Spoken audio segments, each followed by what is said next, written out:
Hello, my name is Lana Bashinsky, and welcome to my house.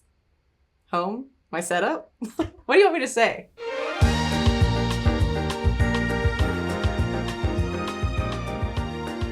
Welcome to my home office in Long Beach, California. We're going to take a look at where I do my work from home.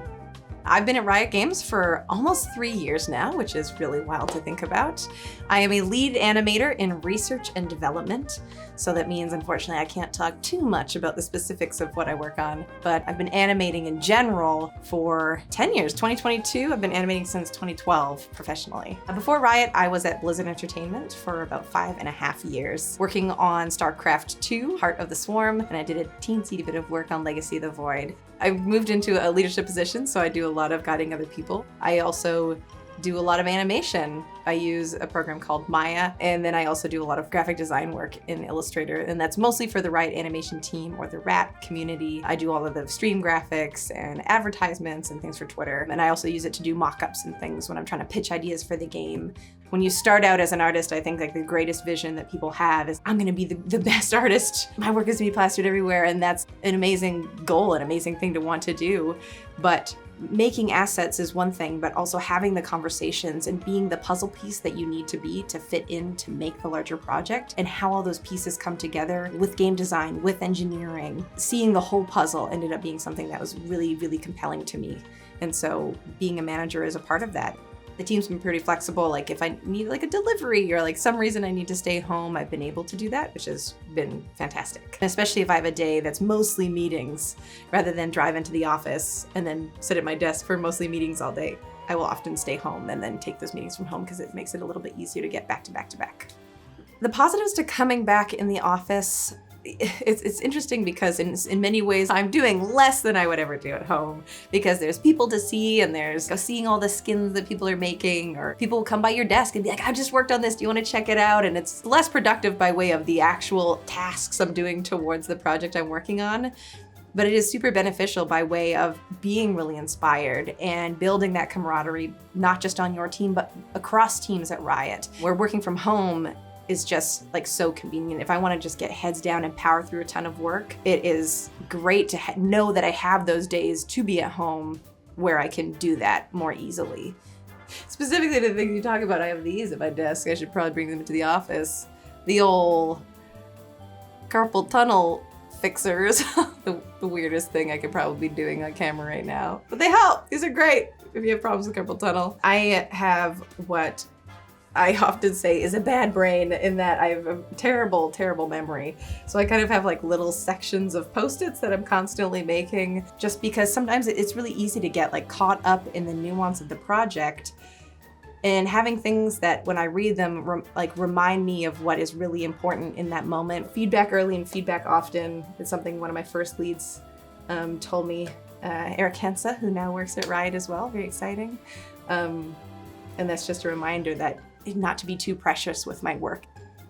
The Riot Animation team, the RAT, as we call ourselves, it is comprised of animators from all over the company. So it's not just Valorant, it's not just League of Legends, it's all of the animators working at Riot. Right, we'll call it there. Thank you so much for joining me here on fairly short notice. So the Riot Animation team decided if we want figure drawing, and if we wanted to have like a figure model come on campus, Riot would help us get the figure model sorted out. We have guest speakers that we bring in, and Riot can help us get those sorted out. But we also we'll play a game together and we'll analyze the animation.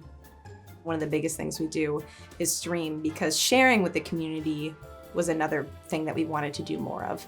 We felt like Riot didn't have a huge presence in the animation world, and we wanted to change that. Several people who were just part of our animation community on Twitch now work at Riot, so it's been really, really fulfilling. Doing the streaming stuff has been fantastic. One of our animators live animated Ivern dabbing. Just while we all took questions, he live animated this thing that was immediately pulled into a GIF, and it's pretty fun.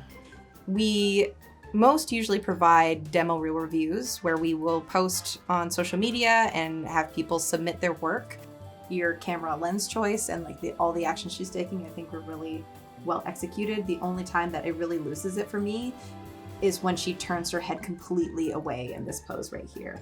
We use something called Sync Sketch where we can all share remotely. So even though all of us are in different places, we all sort of join a call and we're able to provide notes for that person and then stay on their work. They own that file that has all the notes in it. You want it to kind of like hang back here and then have a nice little arc to it on its own. Getting that overlap in, I think, is just going to make this thing that much more. This is a poster from Cuphead that was designed by Jake Clark, who's one of the animators on Cuphead, and his father, who I think is a professional sign painter. And so they made this poster, and when I was like, oh my gosh, I have to get one of those, he shipped it out to me, and he gave me a little autograph with a little Cuphead drawing. This piece is probably my favorite piece of art in my house. This was actually made by my brother as a gift. When I was growing up, there was a book, it's called Voices from the Wild by David Bouchard, and there's absolutely beautiful illustrations in the book by Ron Parker. And David Bouchard came by my school to do a live poetry reading, and I had that book like rented out from the library for like 11 weeks straight. And he gave away a copy of the book to somebody who could guess which animal he was doing this poetry on. And he really, I was trying to sit there and be like the quietest and just hoping that he would pick me.